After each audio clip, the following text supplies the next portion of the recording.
That's all. Okay. All right, Linda Smith. Nightlife with Philip Clark On ABC Radio.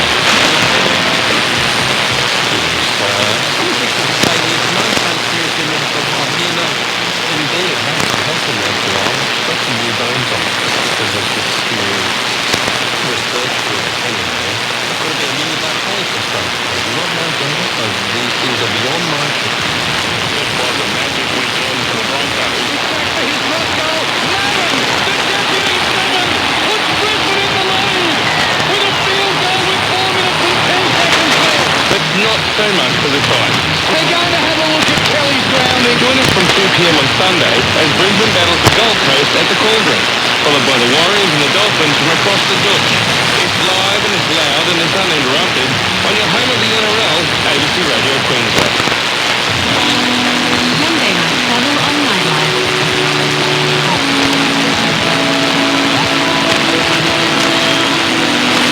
It's one of my favourite parts of the show. You know, the get between Adelaide and Melbourne is just a lot of travelling to Christmas point where you get on the train. Got to check in history. Yeah, overland train, I know. Enjoying a relaxing journey, you can take in the scenery. There's been a rail service between the two capitals for over 135 years, although in recent years, as we know, become a bit tenuous. But the train and the rolling stock, the locomotives, the track gauge, the route, the schedule and the ownership have all had big changes, of course, over 135 years. Rod Ohm is a travel writer. He's travelled on the train since he was a young boy and joins us this evening. Rod, good evening and welcome back. Hey, great to be back, Phil. Thanks for having me. When did you first ride the rails? Oh, gosh. I've got to really put my wind clock back to this one. I think I was about 5. I wasn't even in primary school. And I remember my grandparents announced triumphantly that we were going to do this massive rail trip from Adelaide via Melbourne, Sydney, Brisbane to Cairns and back. So it was quite the odyssey. And I do remember bits of it. I mean, like, what was I, 5 or something? And, so that was my introduction to rail generally, and the overland being the first train out of Adelaide. Yeah, so back in those days, of course, it was an overnight thing.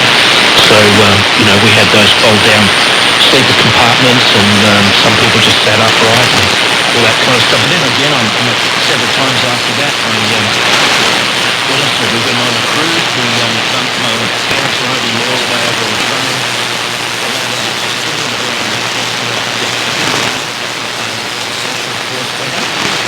Pensioners used to get free trips here. I don't know if that's been extended to the overland anymore. So you might have checked on that before you go, but still, it's not. That's outrageous, isn't it? Well, what's the tank of petrol? Yeah, exactly. Yeah, so Indeed. So there you go. Very good. All right, wrapping the rails, as always. Right on, travel rider. Good on you, Rod. Always a pleasure, Phil. Thank you. Nightlife with Philip Clark On ABC Radio. Well, it's interesting. He always goes that way. Whenever I travel to Adelaide, I was on the Adelaide Festival in March. Night and day train, 7 days a week. Nowadays it's only 2 days a week. That's true. Islands at home.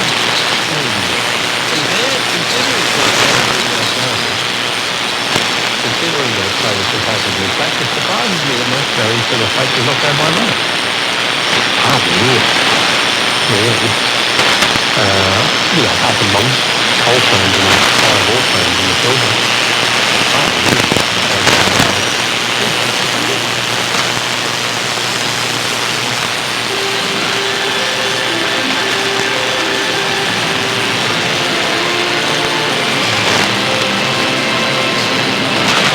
ABC News with David Rollins. Australia will provide $2.5 million in humanitarian support to Papua New Guinea in response to Friday's deadly landslide. The UN estimates almost 700 people are likely to have been killed in the disaster, with the PNG government warning that number could be significantly higher. Australia's initial response includes sending technical experts to Enga province, as well as shelter, hygiene and other support. Israel says preliminary findings from its own investigation into an Israeli airstrike on Gaza's Rafah has found that civilians may have been killed in a fire set off by the strike. Palestinian officials say at least 45 people were killed in the attack, and Israel's military bombed a refugee camp where displaced Palestinians had been sheltering in tents. Israel says the strike killed 2 senior Hamas figures. Gaza's health ministry says at least 23 women, children and elderly people are among the dead. Police are appealing for information after finding evidence of a person giving birth on the banks of the Cooks River in Sydney.